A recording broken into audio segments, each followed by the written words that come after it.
வணக்கம். நம்ம just cook சேனலை யூடியூப்பில் சப்ஸ்கிரைப் பண்ணியும் இல்லை ஃபேஸ்புக் பேஜை லைக் பண்ணியும் நீங்கள் ஃபாலோ பண்ணிக்கலாம். இந்த வீடியோவில் கொத்தவரங்காய் வத்தல் எப்படி பண்ணுறதுன்னு நம்ம பார்க்க போகிறோம். இந்த வத்தல் வந்துட்டு தயிர் சாதம், பழைய சாதம் கூட வச்சு சாப்பிடும்போது ரொம்பவே டேஸ்டியாக நல்லாயிருக்கும். அது மட்டும் இல்லாமல் இதில் குழம்பு கூட பண்ணலாம். எப்படி பண்ணுறதுன்றதை நான் சொல்கிறேன். இப்போ வத்தல் எப்படி பண்ணுறதுன்னு பார்க்கலாம். நான் இன்றைக்கி தேவையான அளவு கொத்தவரங்காயை நல்லா தண்ணியில் 2 முறை வாஷ் பண்ணிவிட்டு எடுத்து வச்சுருக்கேன். நான் உங்களுக்கு எவ்வளோ வேணாலும் நீங்கள் ரெடி பண்ணிக்கலாம். 1 கிலோ இல்லை 2 கிலோ கூட வாங்கி நீங்கள் வத்தல் போட்டு வச்சுக்கலாம். ஒரு கடாயில் கொஞ்சமாக தண்ணி விட்டுட்டு, கொஞ்சம் தண்ணி வந்துட்டு நல்லா உப்பு கரிக்கிற மாதிரி கல் உப்பு சேர்த்துக்கோங்க. அதோடைய உப்பு சுவை காயில் ஏறும்போது தான் அந்த வத்தல் வந்துட்டு டேஸ்ட்டாக இருக்கும் பொரித்து சாப்பிட்றதுக்கு. காய் மூழ்கிற அளவுக்கு தண்ணி சேர்க்கணுன்ற அவசியம் இல்லை. கொஞ்சமாகவே தண்ணி சேர்த்துக்கோங்க. சேர்த்துட்டு கொத்தவரங்காயை நல்லா பரவலாக போட்டுட்டு ஒரு மூடி போட்டு மிதமான தீயில் வச்சு ஒரு 2 நிமிஷம் வேக வச்சுக்கலாம்.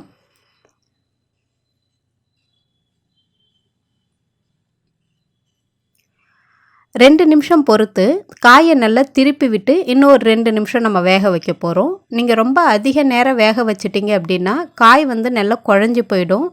நீங்கள் வத்தல் நீங்கள் காய வச்சு எடுத்த பிறகு அது பொரிக்கும்போது உங்களுக்கு முழுசாக அழகாக வராது. அதனால் ஒரு பாதி வேக்காடு அப்படி இல்லைன்னா ஒரு 3/4 வேக்காடு அளவுக்கு வெந்தாலே போதும். ரொம்ப வந்துட்டு குழஞ்சி போகாத அளவுக்கு வேக வச்சுக்கோங்க.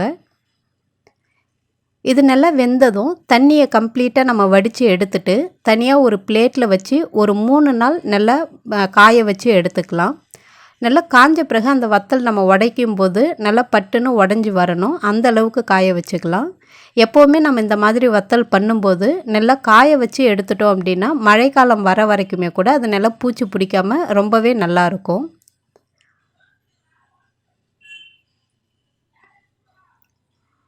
இந்த மாதிரி ஒரு தட்டில் போட்டுட்டு பரவலாக கரெக்டாக ஒரு 3 நாள் நல்லா காய வச்சு எடுத்துக்கலாம்.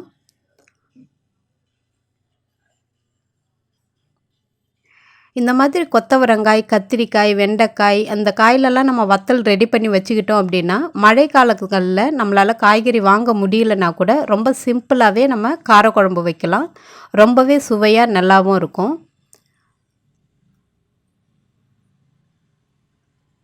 இப்போது இது செகண்ட் டே. காய் வந்துட்டு நல்லா 3/4 அளவுக்கு காஞ்சிருக்கு. தேர்ட் டே வந்துட்டு நான் நல்லா கம்ப்ளீட்டாக காய வச்சு தனியாக காமிக்கிறேன். இப்போது கொத்தவரங்காய் வந்துட்டு நல்லா காஞ்சி நல்லா சுக்காட்டம் ரெடி ஆகிடுச்சு. எண்ணெயை வந்துட்டு மிதமான தீயில் வச்சு பொரித்து எடுத்துக்கோங்க. அப்படி இல்லைன்னா டக்குன்னு கருகி போயிடும்.